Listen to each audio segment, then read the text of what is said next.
morning. It's a pleasure po na ma-share ko po sa inyo yung aking karanasan sa paggamit po ng VG. Noong April 2021, ako po ay na-diagnose ng stage 3 cancer. Breast cancer po siya. And then after that, na-share ko po sa aking friend na dealer din po ng VG, si Miss Vanji, na stage 3 nga po ako. And then magpapa-opera po ako 3 days after na aking result. But then sabi niya po sa akin, huwag mo na magpa-opera, which sinunod ko po siya.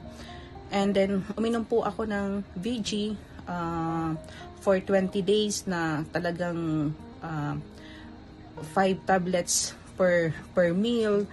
And ito po ang nangyari sa akin, yung from 5.3 po after 1 month, nag 3.5 po, bumaliktad po yung aking result.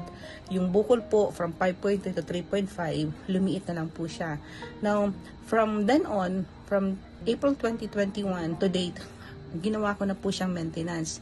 So, from stage 3, nag-stage 1 po ako, ngayon stage 0 na po ako. Though, meron pa rin po naman akong maliliit na mga cancer cells, pero dahil po nagme-maintenance na po ako ng acting VG, ito po ang nangyari sa akin, maayos pa rin po ako, hindi po ako naoperahan, and maganda po yung aking supposed to be, magre-retire na ako, hindi po ako nag-retire.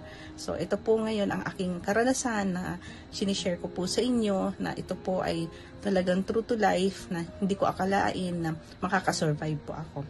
Maraming salamat, Vanchi. Maraming salamat po sa VG.